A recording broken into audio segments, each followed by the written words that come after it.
Hi everyone, this is Axel from dreamsanctuary.net, and yes, we're trying something different today. And yes, I guess I look quite tired. This is what happens when you have kids that wakes up every 2 hours during the night. To celebrate the announcement that Junji Ito's horror manga Uzumaki is being adapted into anime, I thought I would give some perspective on what I think the story means. Uzumaki is something I read a while ago, and honestly, I've never forgotten it. I don't think you can forget something like this.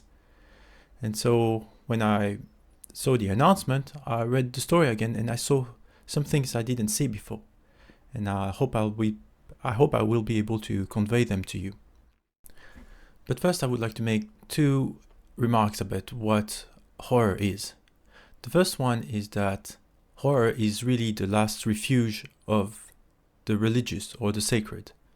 What I mean by that is when images of light such as icons, stained glass window that we can find in cathedral, images of angels, all those wonderful images of light, those awe-inspiring images of light do not have an effect on the person anymore, then this awe-inspiring nature of the religious phenomenon has to migrate somewhere else. And the case I want to make it has to migrate into images of darkness, images of horror. And you can make that case at a physiological level because the goosebumps that you get, the piloerection reaction you get when your hair stands on your skin, is the same when you face something larger than yourself, which could be religious or it could be horrifying. In any case, that's the same reaction. So if horror is an encounter with something larger than oneself, I would like to make the case that horror is also a moral form of storytelling, especially slasher type. So slasher type is those stories where unknown phenomenon or a monster starts to kill people progressively. So if you look at a slasher from a critical perspective and you look at who dies and who survives, you'll figure out fairly quickly that the monster usually punishes people who have done some wrongdoings. Maybe they've done something they shouldn't by the past. Maybe they have a guilty conscience. And so the monster come back to haunt them or maybe to punish them. And the people who survive are people who can somewhat deal with their own darkness. They can survive the encounter with the monster. This is something that we know in religion. We know that the wages of sin are death. And so in a horror story, we see how sinners perishes and how people who, let's say, are innocent or who overcome their immorality survive. The point I'm trying to make here is that horror shows what happens to people who deviates from the moral law. I'm not exactly sure I will be able to explain the moral law. I'm not exactly sure it's possible to do so, but for this video, we'll say that the moral law is that you cannot get away with anything. So as soon as you transgress something, you will reap what you sow, and the punishment will be proportional to how severe your transgression is, and if it was done consciously with intent or if it was done as a mistake. The punishment in a horror story is always proportional to how severe the transgression of the moral law is. So it's with this perspective that I'm gonna turn towards Uzumaki and try to give a psychological interpretation of it. A few warnings, it's going to be full of spoilers, so if you want to read it or maybe watch it, it won't be out at the moment of the video, but maybe it will in the future, you can do so and come back to this video. And I suppose I'm going to mispronounce every Japanese name, but that's alright. And with that, we'll turn to the manga. The manga starts with this panel. This is Kurozucho, where Kirie, the main character, grew up.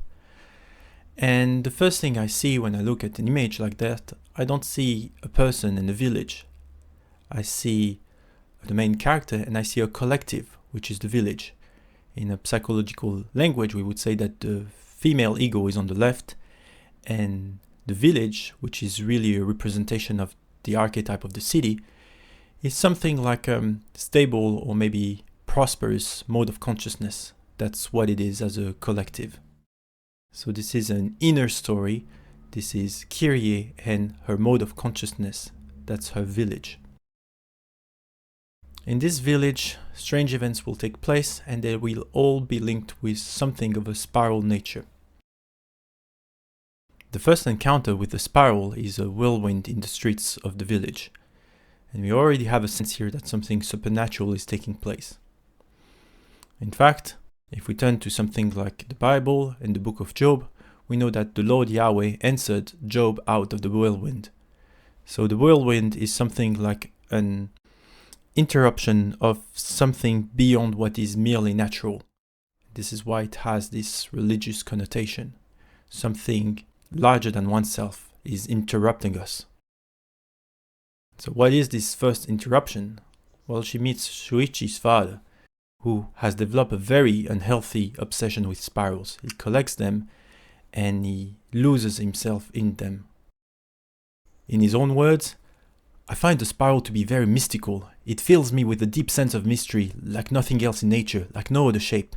I'm sure you will understand how wonderful the spiral is. It is perfect, the most sublime art.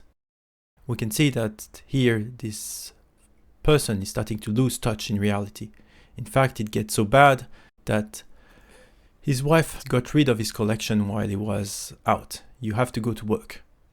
And this is what he answered. So my collection is gone then. I don't care. I don't need to collect spirals anymore. I finally realized that you can make spiral yourself. You'll see, you can express the spiral through your own body. Like this. And then he starts to rotate his eyes in separate direction. A bit further on that chapter, he does it again. As I said before, I don't need those things. You can call the spiral from within yourself. Look at what I can do now. And he transforms his tongue in a spiral. So what's going on here? Why is this individual being possessed by the spiral? What does that mean? As I was looking for some discussion on symbolism on the spiral and on the snail, I found these very useful quotes that will contextualize the whole discussion. In a book, Hilma Af Klint writes, the snail or spiral represents development or evolution. And further, there's another observation. The recurring theme of the spiral or snail signifies evolution, a cycle in which transformation also occurs, but also inwardness, as in a labyrinth pointing inward. So that's what the spiral is. It's a movement of development or evolution. In fact, spiral is everywhere in nature. It's the most organic, it's the most natural pattern by which things grow or things move inwards. We will definitely be more preoccupied by the inwardness of the motif than the expansion of it. If the spiral is such a natural motif, we should be able to find something in the religious domain that looks like a spiral. And we do. For instance, we have Buddhists that walk in circles around sacred objects. This practice is called circumambulation, circum around, ambulate walking, so literally walking around, or its name Kora. So the Tibetan Buddhists walk in circles around sacred objects, sacred places. But Tibetan Buddhists aren't the only one. You can see here a picture of a Muslim circumambulating around the sacred object that is the Kaaba. And if you look in some cathedrals, you'll find a labyrinth, which is the same idea. It's a circular or spiral-like journey to the center. And it's displaying how difficult it is to access the center, how challenging the journey towards inwardness is. Coming back to our manga, so when this old man is expressing the spiral with his tongue, what it means at a symbolic level, it's the entirety of his being is somehow possessed by the motif of the spiral, of the circumambulation. It's the journey towards center has started, but it's being expressed in a monstrous, in a negative form. It's almost like the development is possessing him. It has become an obsession, and therefore it's destroying him. And so what does this mean at a psychological level? Here's an interesting quote by Carl Jung. We can hardly escape the feeling that the unconscious process moves spiral-wise around the center, gradually getting closer, while the characteristic of the center grow more and more distinct. Or perhaps we could put it the other way around and say that the center, itself virtually unknowable, acts like a magnet on the disparate materials and processes of the unconscious and gradually captures them. And so what this quote means is that unconscious process also moves in a spiral direction towards a center. Or you could put it the other way around, there's a center that's not yet known, or maybe unknowable, that is gathering elements and drawing items towards itself in a circular or in a spiral manner. Okay, that's all great, but why is this development taking such a monstrous form? Here's another quote. Accepting the task of individuation imposed on us by nature and the recognition of our wholeness or completeness has to become a binding personal commitment. If he does this consciously and intentionally, he avoids all the unhappy consequences of repressed individuation.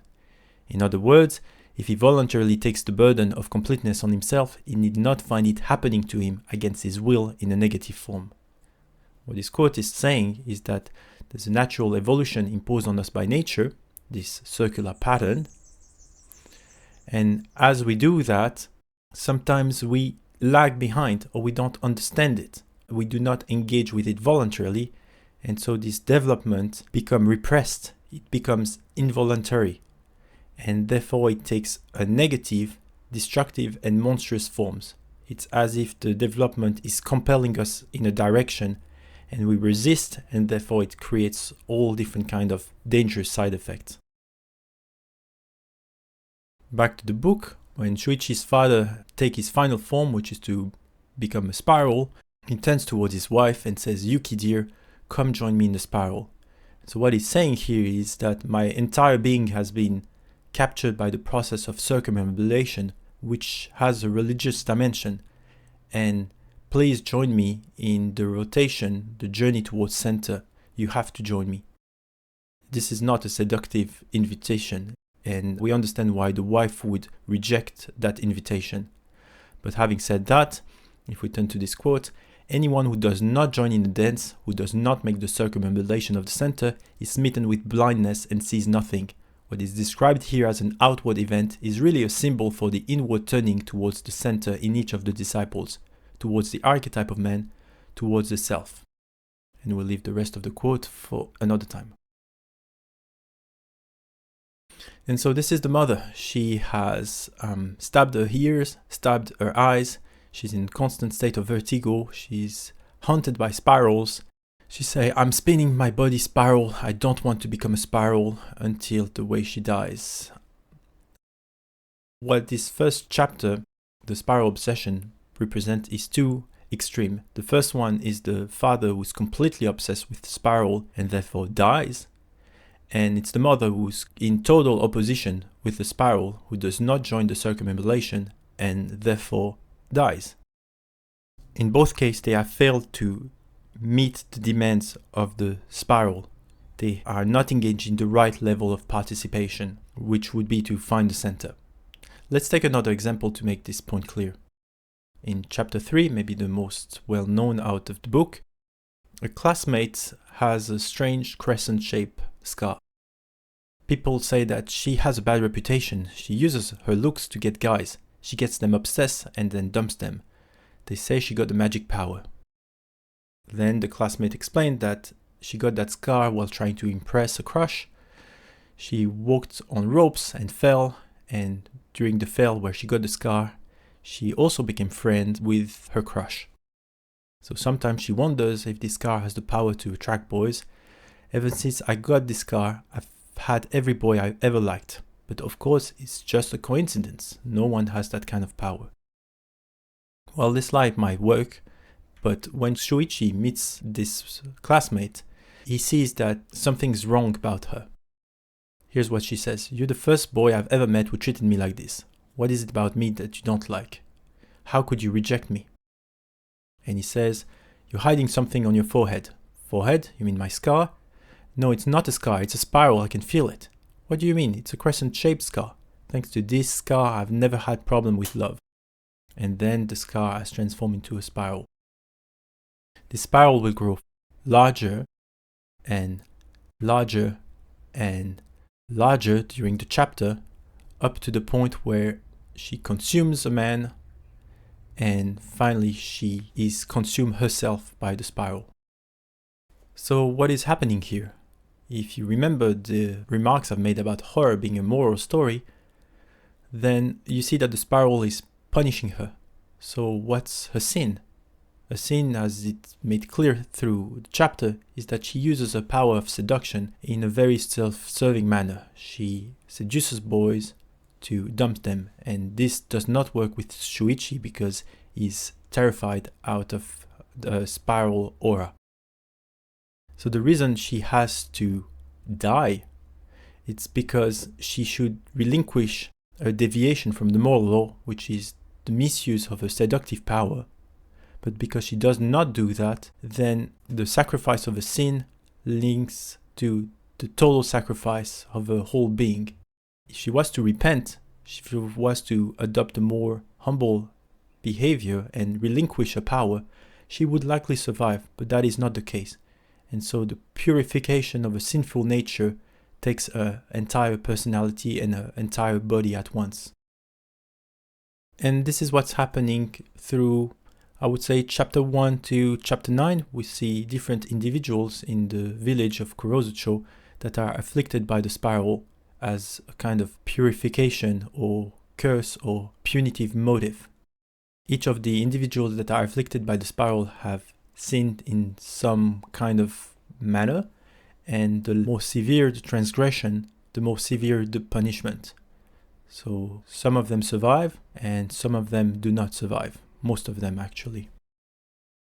But Uzumaki is also a story about the village, so not only the individual but the collective. What is going to happen to the collective when it's hit by a spiral? Do we have a chapter that answers to this? And I think yes. In chapter 11, we see that babies are born and their pregnancy was difficult. That's chapter 10, which I will skip. But something's wrong with those kids. Here's what they're saying.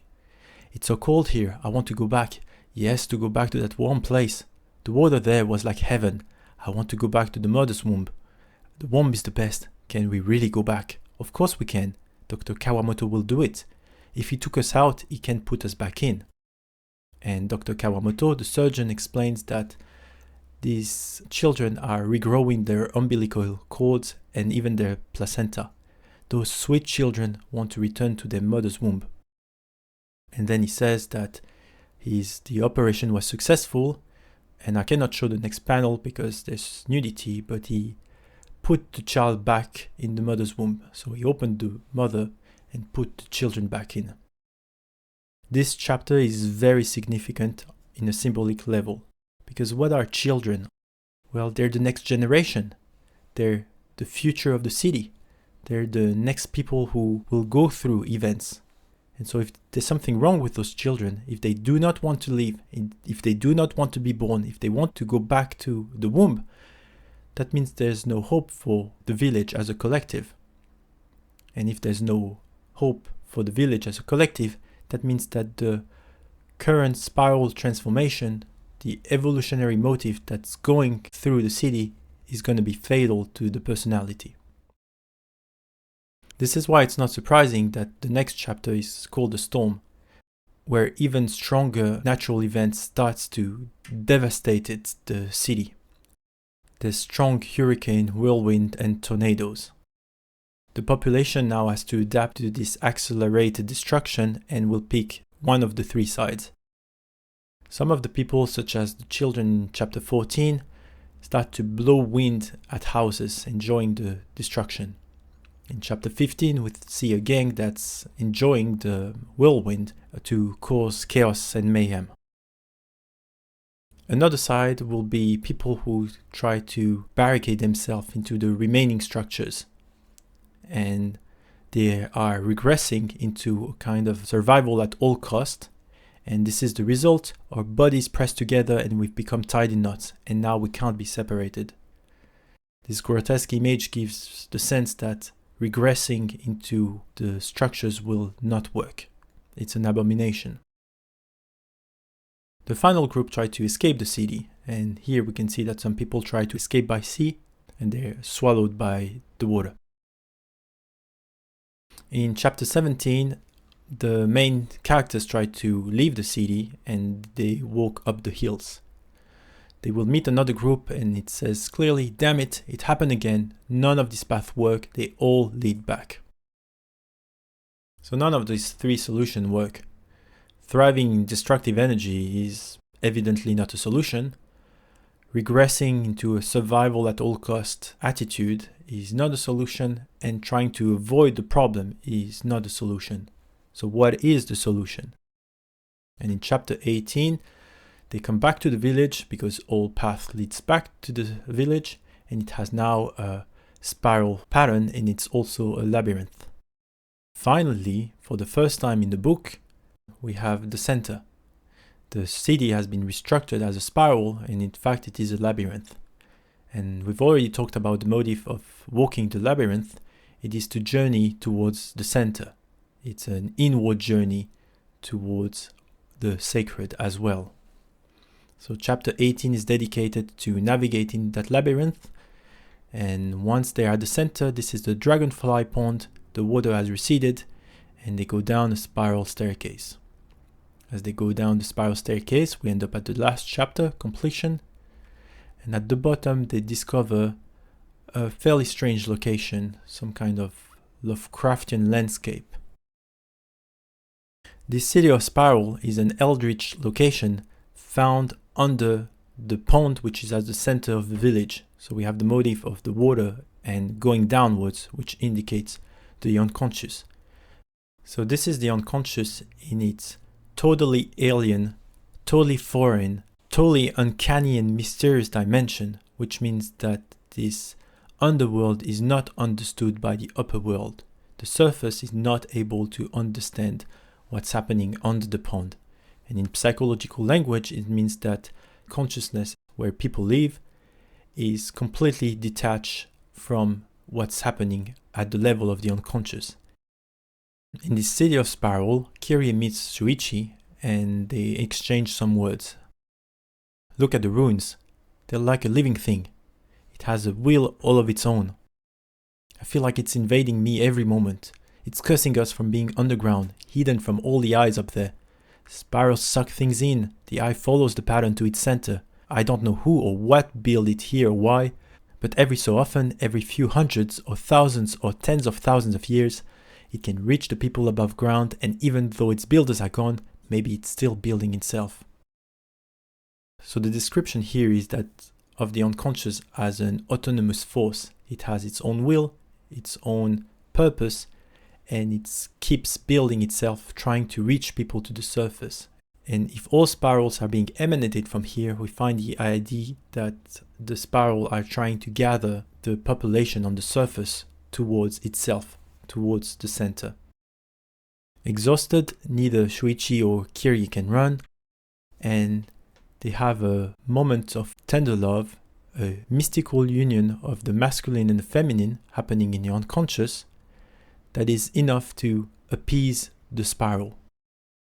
The spiral recedes and it is now complete. And on the last panel we read, so the curse was over the same moment that it began, the endless frozen moment that I spent in Shuichi's arms. And it will be the same moment when it ends again, when the next Kurozucho is built where the ruins of the old once lay, when the eternal spiral awakes once more. Well, this is a very unsatisfying ending. It ends where the manga begins, because the completeness of the spiral calls forth its new awakening in the future.